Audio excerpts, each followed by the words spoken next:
गीता में भगवान कृष्ण ने कहा, सह यज्ञा मया सृष्ट्वा पुरोवाच प्रजापति ही अनेना प्रसविष्यध्वम। तुम भी इस यज्ञ से ही इसको आगे बढ़ाओ, इस सृष्टि को। मैंने जब रचना की तो सहयज्ञ, यज्ञ सहित मैंने उसका सृजन किया है। अनेन प्रसविष्यध्वम स एष वह इष्ट कामधुक्। और ये जो यज्ञ है ये आपके लिए सब मनोकामनाओं को पूर्ण करने वाला हो। तो सृष्टि में जितनी भी शक्तियां हमें दिख रही हैं, चाहे वो नदियां हैं, चाहे वो वायु है, चाहे वो पृथ्वी है, चाहे वो प्राणवायु है, जितने भी हैं वो सब क्या कर रही हैं? यज्ञ कर रही हैं। यज्ञ में थोड़ा सा देते हैं, बदले में वो हजारों गुना देता है हमें। तो पृथ्वी यज्ञ कर रही है, एक बीज बोते हैं, हजारों गुना करके वापस देती है। वायु यज्ञ कर रहा है, कोई चीज जब सड़ जाती है तो आप वायु में फैला देते हैं उसकी दुर्गंध आदि को, तो वो उसको पवित्र करके चली जाती है वायु। सूर्य भी यज्ञ कर रहा है। तो ये सारी सृष्टि भगवान ने कैसे रची है? सह यज्ञ, यज्ञ सहित। और फिर कहा कि आप भी उस सृष्टि को ऐसे ही आगे बढ़ाना। अनेना प्रसविष्यध्वम, तुम भी इस उत्पत्ति को करो तो यज्ञ भाव से करना, जीवन को यज्ञ भाव से जीना। और फिर ये यज्ञ आपके लिए कैसा हो जाएगा? इष्ट कामधुक्, आपकी इष्ट कामनाओं को पूरा करने वाला हो जाएगा।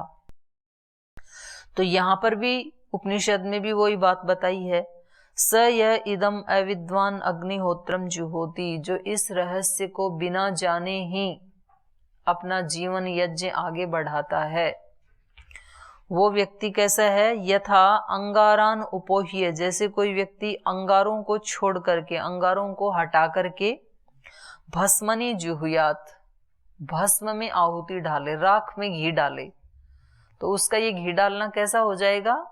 निरर्थक हो जाएगा। कुछ भी उससे वापस मिलेगा नहीं, घी वहां गिर कर नष्ट हो जाएगा, घी भी नष्ट हो गया और बदले में कुछ भी नहीं मिलेगा। जैसे कोई अपने बीज को, कीमती बीज को ऐसे ही सड़क पे फेंक दे, बंजर भूमि में फेंक दे, तो बीज भी नष्ट होगा, कुछ भी उपलब्धि उसको नहीं होगी। तो जीवन में हम जो कुछ भी खाते हैं, पीते हैं, विचार करते हैं, पढ़ाई करते हैं, जब आप पाठ पढ़ते हैं तो भी आप भगवान से क्या प्रार्थना करते हैं? तेजस्विनावधीतम अस्तु, हमारा पढ़ा पढ़ाया कैसा हो? तेजस्वी हो। ऐसा ना हो कि क्लास के बाद वो डेड हो जाए, कुछ भी हमारे जीवन में वो दिखे नहीं, इस विद्या का असर ना दिखे। तो मय्ये वस्तु मयि श्रुतम, जो मैंने सुना वो मेरे अंदर रुके, अर्थात मेरे जीवन में उतरे, तो फिर मेरा जीवन कैसा हो जाएगा? यज्ञ हो जाएगा। फिर मेरे जीवन रूपी यज्ञ कुंड से सुगंध उठेगी। तो जो इस तरह का जीवन जीते हैं उनके जीवन से फिर सुगंध आती है। आप अच्छे अच्छे कर्म करते हैं, अच्छी अच्छी उपलब्धियां आपके जीवन में होती जाती हैं, उन उपलब्धियों से सबको भी सुख मिलता है ना, तो ये यज्ञ है। फिर एक व्यक्ति ने पुरस्कार प्राप्त किया, एक व्यक्ति ने ट्रॉफी प्राप्त की, तो आप सबने ताली बजाई, तो ये क्या हो गया? फिर यज्ञ हो गया। अच्छा कार्य किसी का होता है तो सबको खुशी मिलती है, और कहीं कुछ त्रुटि होती है तो फिर सबको बुरा लगता है, तो वैसी वाइब्रेशन बनती है ना फिर। तो इसलिए इन्होंने कहा कि जो इस यज्ञ के रहस्य को नहीं जानता है और बिना इस रहस्य को जाने ही अग्निहोत्र करता है, बिना इस रहस्य को जाने खाना खाता है, बिना इस यज्ञ के रहस्य को समझे ही विचार करता है, बिना यज्ञ के रहस्य को समझे ही दूसरे आचरण करता है कि मेरे इस आचरण से दूसरे को कहीं कष्ट तो नहीं हो रहा है, ऐसा व्यक्ति सोचता ही नहीं है। और जो ऐसा सोचता है कि भाई मेरे आचरण से किसी दूसरे को परेशानी नहीं होनी चाहिए, तो फिर उसका जीवन यज्ञ बन जाता है। स यह इदम अविद्वान अग्निहोत्रम जुहोति यथा अंगारान अपोह्य, तो जैसे मानो अंगारों को अलग हटा करके कोई भस्मनि जुहुयात, कोई भस्म में आहुति डाले, तादृक् एतत् स्यात्, वैसा ये जीवन हो जाता है। माने उस जीवन की कोई उपलब्धि नहीं है, पशुओं से भी निकृष्ट जीवन हो जाता है। फिर वो मनुष्य जीवन को प्राप्त करके भी यदि कोई उपलब्धि नहीं हुई और यदि किसी को सुख नहीं दिया तो फिर ये बहुत बड़ी हानि है। ये ऐसा ही है जैसे कोई राख में घी डालता रहे, क्योंकि पशु भी अपने जीवन से कुछ ना कुछ तो खुशियां देते हैं दूसरों को, दूध देते हैं और उसमें हल में उनको जोता जाता है, वो कोई हानि नहीं करते हैं दूसरे की। और ये मनुष्य तो यदि इस रहस्य को जाने बिना जीवन जीता है तो ये तो दूसरों की हानि भी करता है। अपना तो लाभ नहीं ही करेगा पर दूसरों की हानि भी कर जाएगा। अथ यह एतद् एवं विद्वान अग्निहोत्रम जुहोति तस्य सर्वेषु लोकेषु सर्वेषु भूतेषु सर्वेषु आत्मसु हुतम भवति। और जो इस रहस्य को जानते हुए जीवन जीता है, अथ यह एतद् एवं विद्वान, ऐसा जानते हुए अग्निहोत्रम जुहोति, अग्निहोत्र करता है। हमारा पूरा जीवन ही अग्निहोत्र है। तो ऐसा जो अग्निहोत्र करता है, तस्य सर्वेषु लोकेषु, सब लोकों में, सर्वेषु भूतेषु और सब प्राणियों में, और सर्वेषु आत्मसु, सब आत्माओं में, हुतम भवति, मानो उसने आहुति दे दी, मानो सबको ही उसने तृप्त कर दिया जो ऐसा जीवन जीता है। तद यथा इशिका तूलम अग्नौ प्रोतम प्रदूयेत एवं ही अस्य सर्वे पापमना प्रदूयन्ते यह एतम एवं विद्वान अग्निहोत्रम जुहोति। तो कह रहे हैं जो इस रहस्य को जानते हुए अग्निहोत्र करता है, अपने जीवन को यज्ञीय बनाता है, तो तद, तो फिर यथा इशिका तूलम, इशिका तूल कहते हैं उसको, रुई को, कॉटन को, इशिका तूलम अग्नौ प्रोतम, अग्नि में डालते ही रुई कितनी देर में जलती है? तुरंत जल जाती है, उसको कुछ सेकंड लगती हैं। इशिका तूलम अग्नौ प्रोतम प्रदूयेत, जैसे अच्छी तरह से जल जाती है, वो तत्काल जल जाती है, प्रदूयेत। एवं ही अस्य सर्वे पाप मना प्रदूयन्ते, वैसे ही इस साधक के सारे पाप नष्ट हो जाते हैं, जल जाते हैं।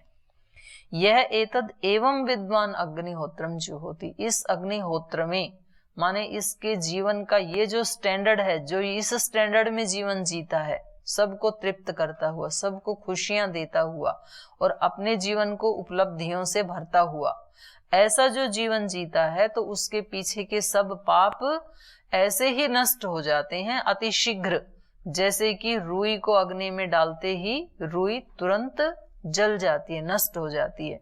ऐसे ही इसके जीवन से सब त्रुटियां तुरंत नष्ट हो जाती हैं, जो ऐसा जानते हुए यज्ञीय जीवन जीता है। तस्माद् उह एवं विद यद्यपि चांडालाय उच्चिष्टम प्रयच्छेत आत्मनि ही एव अस्य तद वैश्वानरे हुतम स्यात् इति। तो कह रहे हैं तस्मात्, इसलिए, एवं विद, इस प्रकार जानने वाला, इस रहस्य को जानने वाला, यद्यपि चांडालाय उच्चिष्टम प्रयच्छेत, भले ही वो किसी चांडाल का उच्छिष्ट, उच्छिष्ट मतलब झूठा, उसका बचा हुआ भोजन, भले ही वो चांडाल का झूठा भोजन भी अग्नि को देता है, प्रयच्छेत देवे, तो आत्मनि है एव अस्य तद वैश्वानरे हुतम स्यात्, तो भी ये उसका उस वैश्वानर अग्नि में आहूत किया हुआ अच्छी आहुति जैसा ही बन जाएगा। तो यहाँ चांडाल का उच्छिष्ट मतलब जो इस रहस्य को जानता हुआ, मान लो इसके पास कोई बहुत अच्छे पदार्थ नहीं भी हैं, सब के कोई तो भगवान के लिए हीरे मोती ऐसी भेंट लेके जाते हैं, और कोई अपने सामान्य फल फूल लेके जाते हैं, और किसी के यहाँ पे जो फल सब्जी है वो भी थोड़ी मुरझाई हुई है, तो वो उसके पास वो ही है देने के लिए, तो भी वो उसके लिए एक अच्छी आहुति जैसे ही बन जाती है उस वैश्वानर को चढ़ाने में। तो ऐसी कई कहानियां सुनी है ना आपने महात्मा बुद्ध के जीवन की। महात्मा बुद्ध किसी गांव में गए तो उनके लिए बहुत सारी भेंटें कोई लेके आया, तो उन्होंने सामान्य रूप से बस उनको देख लिया। फिर एक बुढ़िया माता जो है वो एक फल लेके आई, उसके पास एक ही फल था, और वो स्वयं तो कई दिन से भूखी थी, उसके घर में और कुछ भी नहीं था उस फल के सिवाय, और वो फल भी 2 दिन पुराना था, फ्रेश नहीं था। तो जब वो लेके आई तो महात्मा बुद्ध ने स्वयं उसको अपने हाथों में ले लिया, उसको स्वीकार कर लिया। तो किसी ने पूछा, अच्छा उस दिन ये था कि भाई अपना सर्वस्व देने के लिए कौन तैयार है? कल यहाँ महात्मा बुद्ध आएंगे तो कौन ऐसा व्यक्ति है जो अपने जीवन का सर्वस्व उनको चढ़ाने के लिए तैयार है? तो किसी ने मतलब 5-10 लाख रुपए वहां पर चढ़ा दिए कि जी हमारे पास तो इतना ही था, थोड़ा सा बचा लिया, फिर भी 10 चढ़ा के भी 1 लाख बचा लिए कि इतना तो चाहिए कि कल तो काम चल जाए कम से कम। तो उन्होंने कहा कि ये जो बुढ़िया माई है इसका सर्वस्व दान है। भाई जिसने 10-20 लाख करोड़ में से दे दिए तो वो सर्वस्व नहीं हुआ ना, इसके पास तो था ही यही एक फल, और इसने अपने प्राणों की परवाह ना करते हुए ये चढ़ा दिया, तो वो फल भी उसका करोड़ों से भी ऊपर हो गया। तो इस प्रकार की जो भावना रखते हैं, अपने लिए जो नहीं बचाते हैं, तो भले ही वो बहुत अच्छी चीज भी ना हो। वो एक कविता हम बचपन में सुनते थे ना, देव तुम्हारे कई उपासक कई ढंग से आते हैं, सेवा में बहुमूल्य भेंट वो कई रंग की लाते हैं, धूमधाम से साजबाज से मंदिर में वो आते हैं, मुक्ता मणि बहुमूल्य वस्तुएं आकर तुम्हें चढ़ाते हैं। मैं हूं एक गरीबनी ऐसी जो कुछ साथ नहीं लाई, पूजा की विधि नहीं जानती फिर भी नाथ चली आई, पूजा और पूजापा प्रभुवर इसी पुजारिन को समझो, दान दक्षिणा और न्योछावर इसी भिखारिन को समझो, मैं उन्मत्त प्रेम की लोभी हृदय चढ़ाने आई हूँ, जो कुछ है बस यहीं पास है इसे चढ़ाने आई हूँ, चरणों में अर्पित है इसको चाहो तो स्वीकार करो, ये वस्तु तो तुम्हारी ही है ठुकरा दो या प्यार करो। महादेवी वर्मा की कविता है ये। तो ऐसी जो अपना सर्वस्व चढ़ाने को तैयार है, अपना हृदय चढ़ाने को तैयार है, तो उसका वो थोड़ा भी दिखे लौकिक दृष्टि से तो भी वो कैसा हो जाता है, इस रहस्य को जानने वाले व्यक्ति का, ये कह रहे हैं वैश्वानरे हुतम स्यात्, उस वैश्वानर में ही आहूत कर दिया उस व्यक्ति ने, ऐसा हो जाता है। माने उसकी वो आहुति वो उच्छिष्ट भी नहीं होती है, बल्कि वो वैश्वानर आत्मा में होम किया हुआ आहुति के समान ही हो जाता है। तद एष श्लोक है, तो इसके ऊपर किसी श्लोक का उदाहरण दे रहे हैं। यथा इह क्षुदिता बाला मातरम पर्युपासते एवं सर्वाणि भूतानि अग्निहोत्रम उपासत इति, अग्निहोत्रम उपासत इति। तो उपासते को यहाँ पर उपासते हो रहा है, एचो यवायव होकर के आयादेश हो रहा है। यथा इह क्षुदिता बाला, जैसे मान लो कुछ भूखे बच्चे हैं तो वो क्या करते हैं, मातरम पर्युपासते, माता को घेर लेते हैं ना चारों तरफ से कि कुछ खाने को दो। तो चाहे वो मनुष्य के बच्चे हैं, चाहे वो पशु पक्षियों के बच्चे हैं, छोटे बच्चे हैं, तो माँ को चारों तरफ से घेर लेते हैं।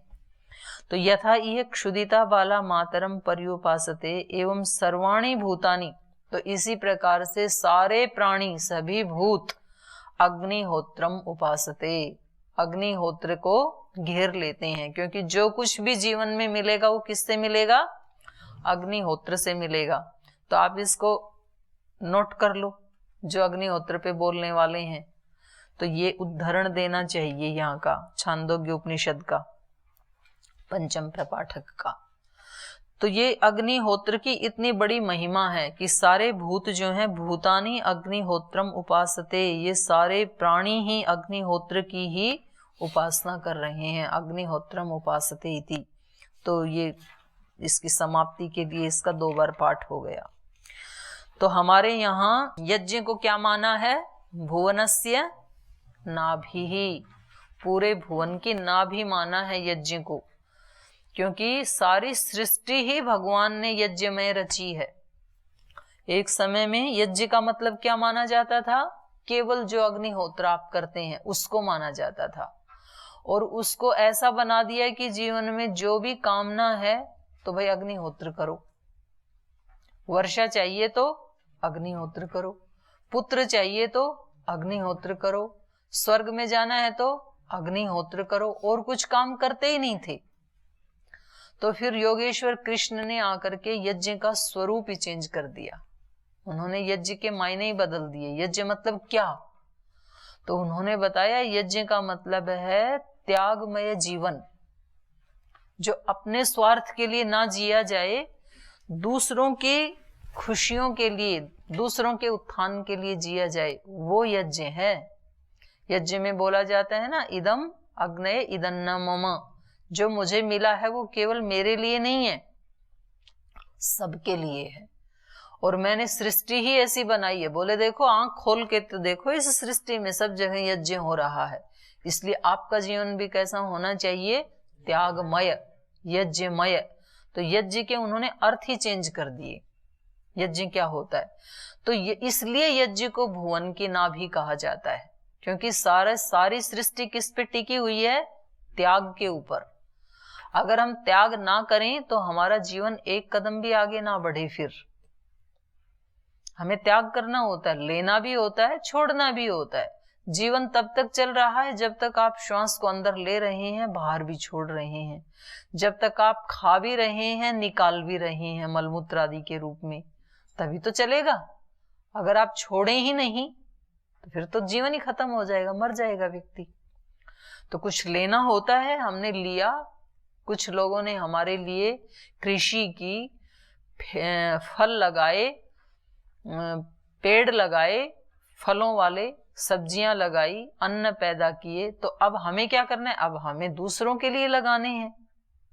हमने भी तो किसी के लगाए हुए पेड़ों से फल खाए हैं ना। तो अब हमें पेड़ लगा के क्या करना है?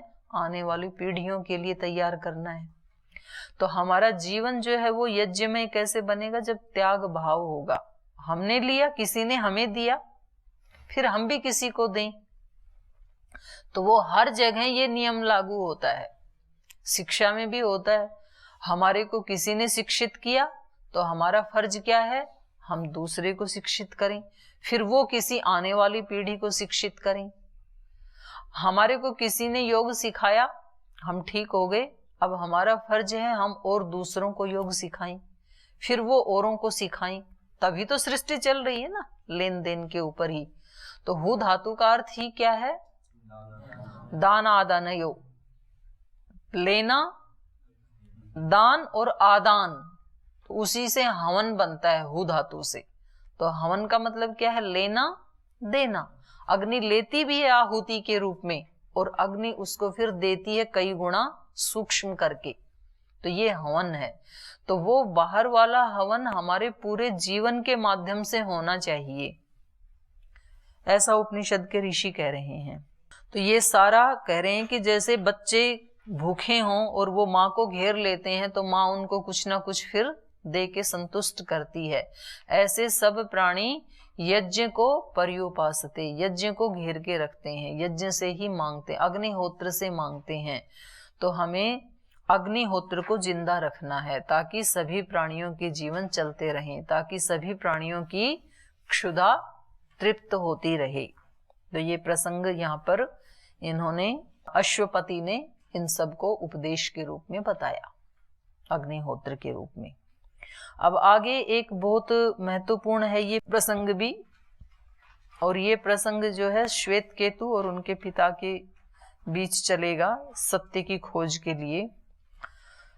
तो ये कह रहे हैं, ओम श्वेत केतु है आरुणेय आस, तम है पिता उवाच श्वेत केतो वस ब्रह्मचर्यम, न वै सौम्य अस्मत् कुलीन अननुच्य ब्रह्म बंधुरिव भवति रीति। तो कह रहे हैं कि आरुणेय नाम के एक व्यक्ति थे, आरुणि ऋषि के कुल में पैदा होने वाले आरुणेय। तो उनका श्वेत केतु आस, एक श्वेत केतु नाम का उनका पुत्र था। तम ह पिता उवाच, तो उस श्वेत केतु को पिता ने कहा, श्वेत केतो, हे पुत्र श्वेत केतु, वस ब्रह्मचर्यम, तू ब्रह्मचर्य की दीक्षा ले, ब्रह्मचर्य को धारण कर। न वै सौम्य अस्मत् कुलीन अननुच्य ब्रह्म बंधुरिव भवति, हमारे कुल में आज तक कोई ऐसा नहीं हुआ जो अननुच्य, जो विद्वान ना बना हो, जिसने पढ़ाई लिखाई ना की हो ऐसा हमारे कुल में कोई नहीं हुआ। जो ब्रह्म बंधुरिव भवती थी, जो ब्रह्म बंधु बन के रह गया हो ऐसा हमारे कुल में आज तक कोई नहीं हुआ। ब्रह्म बंधु मतलब बिना पढ़ा हुआ, ब्रह्म ही है बंधु जिसका कहते हैं ना भाई, इसका तो भगवान ही मालिक है, क्योंकि इसके पास कोई योग्यता ही नहीं है।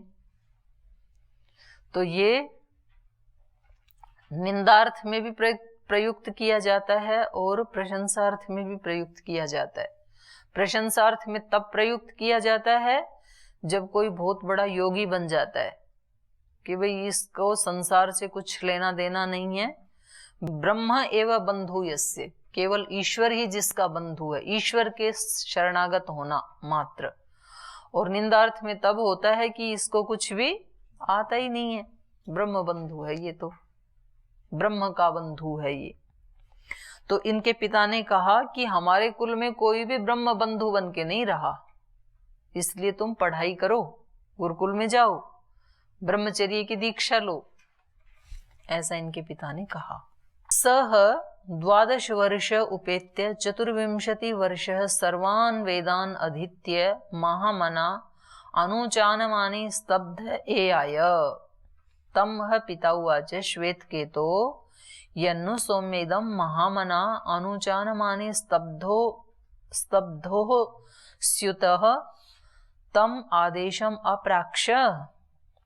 तो कह रहे हैं ऐसा जब पिता ने कहा कि भाई कुछ पढ़ाई लिखाई शुरू करो अब, तो इन्होंने सह 12 वर्ष उपेत्य 12 वर्ष की आयु में फिर घर को छोड़ा। 12 वर्ष तक पढ़ाई शुरू नहीं की, खेलता ही रहा। तो 12 वर्ष की आयु में घर में जो कुछ भी माता पिता पढ़ाते हैं उतना पढ़ लिया। तो 12 वर्ष की आयु में फिर गुरु के पास गया, गुरुकुल में गया।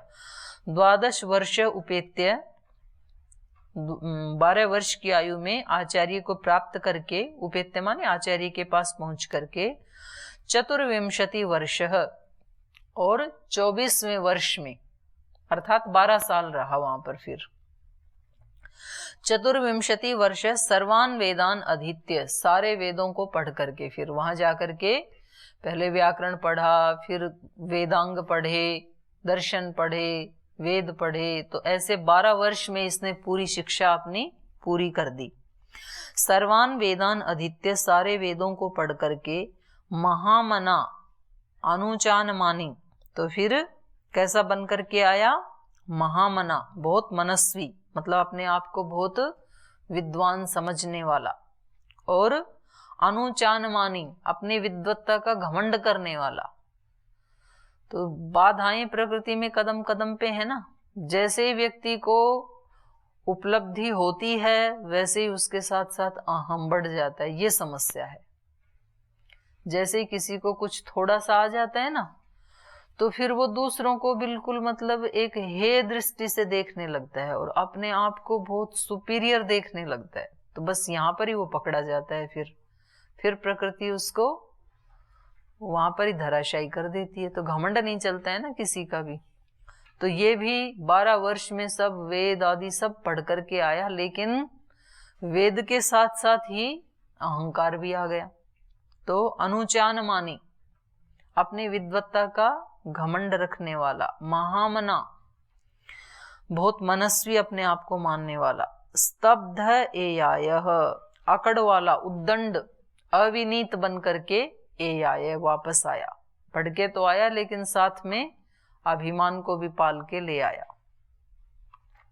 तम है पिता उवाच, तो उसके रंग ढंग को देख करके पिता ने कहा, अरुणी ने कहा, श्वेत के तो यन्नु सौम्येदम महामना अनुचानमानि स्तब्ध स्युतः तम आदेशम अप्राक्ष।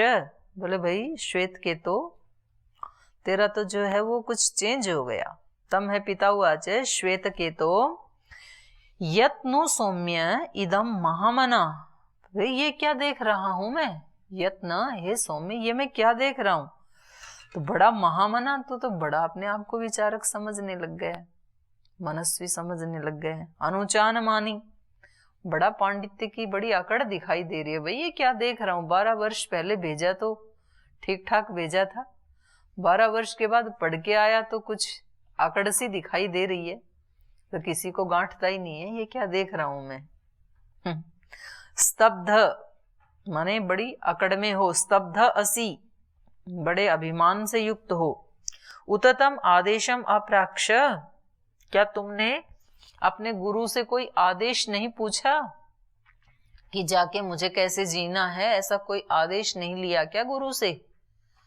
पढ़ के सीधे ही आ गए, तो कुछ आपका तो ठीक नहीं लग रहा है मेरे को व्यवहार आदि।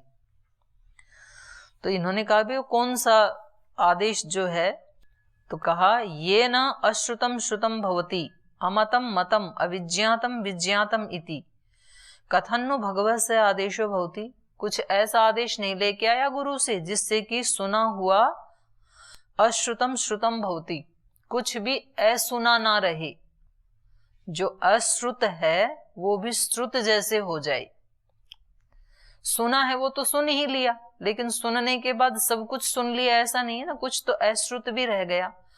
तो जिसको जानने से अश्रुतम श्रुतम भवति, जो नहीं सुना वो भी सुने हुए जैसे ही हो जाए, ऐसा आदेश नहीं पूछा क्या?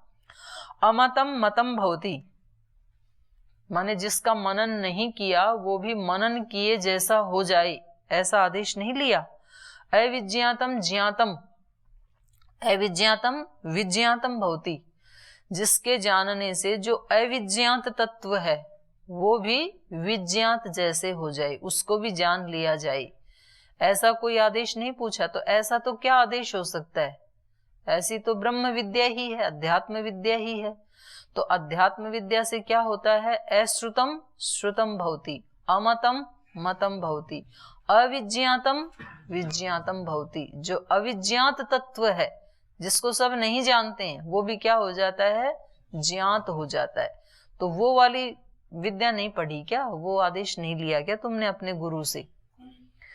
तो इन्होंने कहा कथन्नु भगवत स आदेशो भवति, वो आदेश कौन सा है? कौन सी है वो विद्या जिससे अश्रुत भी श्रुत हो जाता है, अमतम मतम हो जाता है, जिससे अविज्ञातम विज्ञात हो जाता है? वो आदेश कौन सा है? मुझे तो नहीं पता।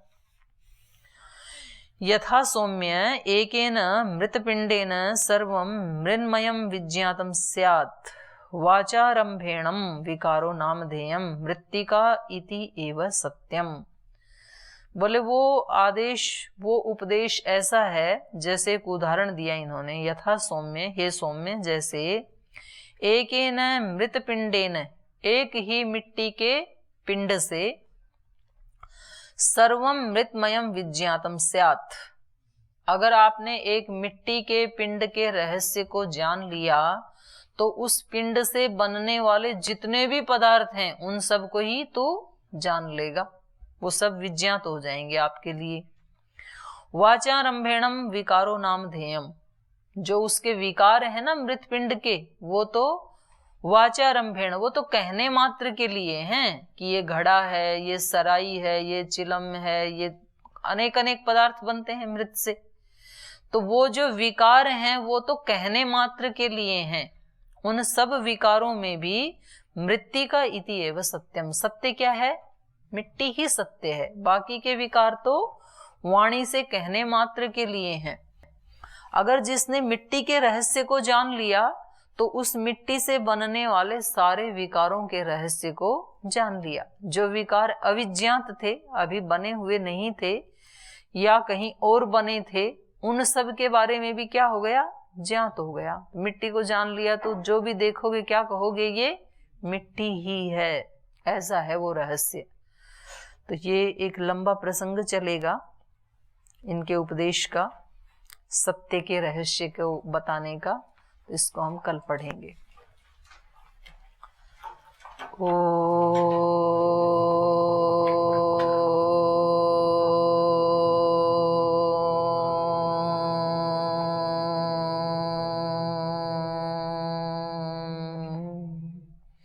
शांति शांति शांति। श्री गुरुभ्यो नमः।